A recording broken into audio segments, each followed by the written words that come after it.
High, কেমন আছেন সবাই? আশা করি ভালো আছেন। গত পর্বে আমরা এলিমেন্টরের প্রগ্রেস বার উইজেট নিয়ে আলোচনা করেছিলাম। তো আজকে আমরা এলিমেন্টরের টেস্টিমোনিয়াল উইজেট নিয়ে আলোচনা করব। তো আজকে যারা আমার ভিডিওটি নতুন দেখছেন তারা উপরে থাকা আই বাটনে ক্লিক করে সেখান থেকে আপনারা এই প্লেলিস্টের সকল ভিডিওগুলো পেয়ে যাবেন। আবার ডিসক্রিপশন বক্সেও প্লেলিস্টের লিঙ্কটা পেয়ে যাবেন, সেখান থেকে আপনারা এই ভিডিওগুলো দেখতে পাবেন। অবশ্যই ভিডিওটি শুরু থেকে শেষ পর্যন্ত দেখবেন এবং কমেন্ট করে জানাবেন ভিডিওটি আপনাদের কেমন লাগলো। তার পাশাপাশি ভিডিওগুলো প্রচুর শেয়ার করে দিবেন যেন সবাই রিসোর্সগুলো দেখতে পায়। তো চলুন শুরু করা যাক। তো প্রথমে আমরা ওয়ার্ডপ্রেস ড্যাশবোর্ডে লগ ইন করে নিব। তো আমি অলরেডি ওয়ার্ডপ্রেস ড্যাশবোর্ডে লগ ইন করে নিয়েছি এবং এখানে আমি একটি পেজ ওপেন করে রেখেছি। তো আজকে আমরা দেখবো এলিমেন্টরের এই যে টেস্টিমোনিয়াল উইজেটটি রয়েছে, জাস্ট এটি নিয়ে আমরা আলোচনা করবো, যেটি কীভাবে কাজ করে তা নিয়ে আমরা আলোচনা করব। তো আমি প্রথমে কি করব, জাস্ট এখানে একটি স্ট্রাকচার নিয়ে নিব এবং আমি এখানে একটি যে কন্টেনার নিয়ে আসব এবং আমি জাস্ট এটার একটা উইথ একটু বাড়িয়ে আমি জাস্ট এটাকে 400 পিক্সেল করে দিলাম।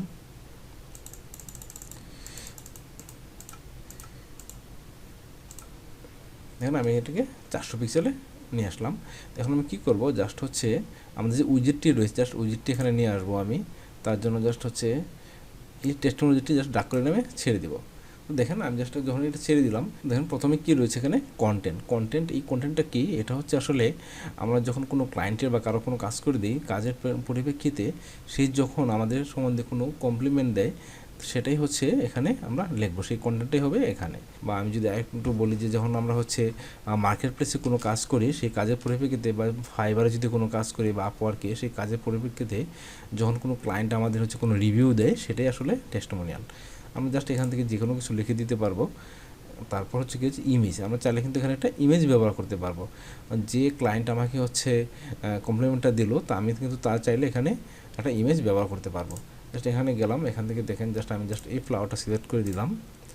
দেখেন আমার কিন্তু এখানে ফুলটা চলে আসলো। তারপর কি রয়েছে ইমেজ রেজুলেশন। আমরা চাইলে এখান থেকে যে কোনো রেজুলেশন সিলেক্ট করতে পারি। জাস্ট আমি এটা দিলাম মিডিয়াম 300। তারপর নেম, জাস্ট আমরা চাইলে কিন্তু এই যে নেমটা রয়েছে, আমরা চাইলে কিন্তু এখানে নেমটা চেঞ্জ করতে পারি। জাস্ট আমি এখানে লিখে দিলাম মৃদুল। দেখেন আমার মৃদুল নামটা কিন্তু এখানে চলে আসলো। তারপর টাইটেল কি হবে, জাস্ট এখানে দিয়ে দিলাম ওয়েব ডিজাইনার। দেখেন আমার কিন্তু এখানে ওয়েব ডিজাইনার চলে আসলো।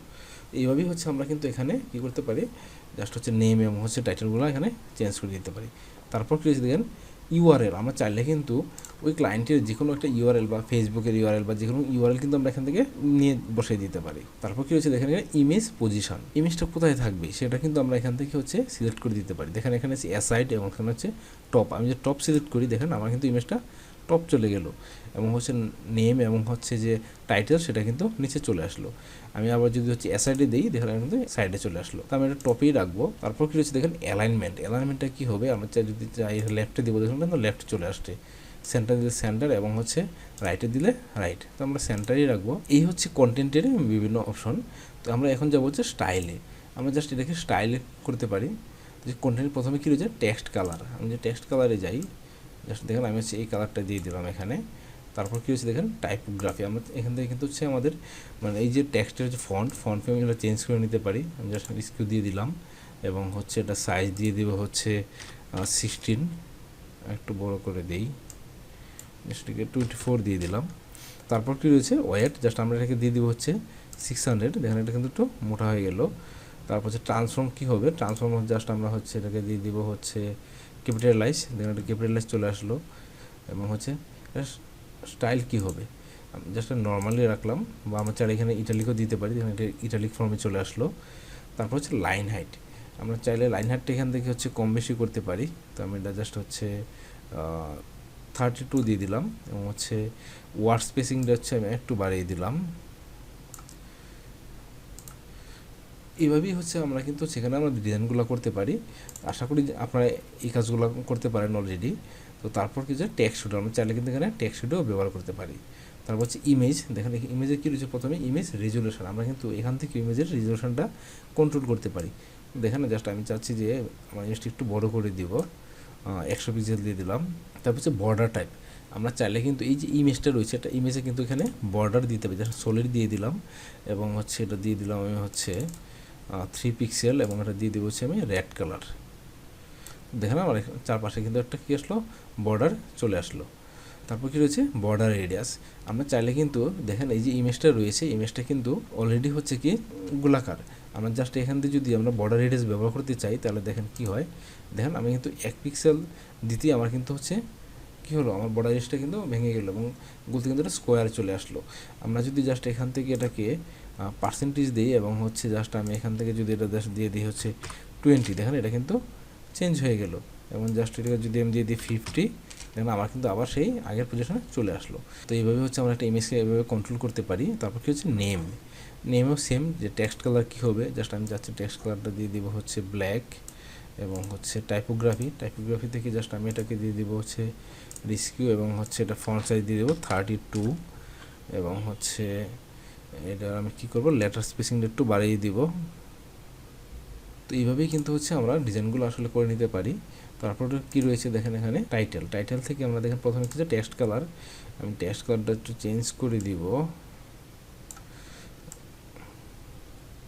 দেখুন টেক্সট কালার দিলাম এই কালারের, এবং হচ্ছে টাইপোগ্রাফি সেম, জাস্ট আমরা এখান থেকে দিয়ে দিব হচ্ছে রিস্কিউ,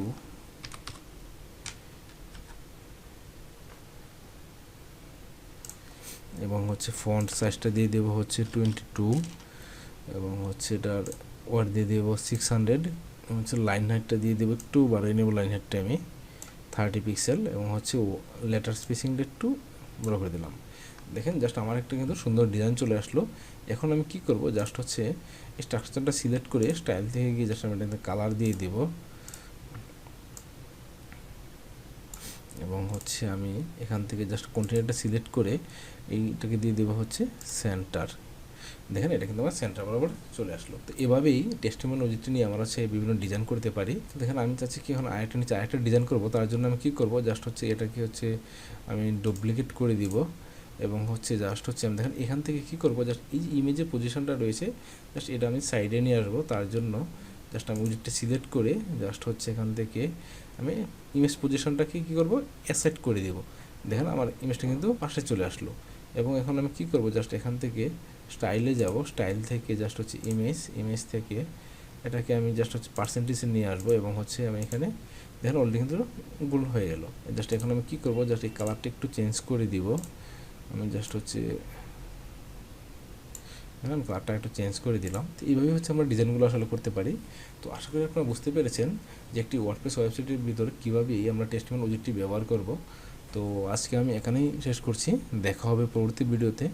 আরেকটি কথা, পরবর্তী ভিডিও পেতে অবশ্যই আমার চ্যানেলটি সাবস্ক্রাইব করে রাখবেন। তো ভালো থাকবেন সবাই, দেখা হবে পরবর্তী ভিডিওতে। ধন্যবাদ সবাইকে।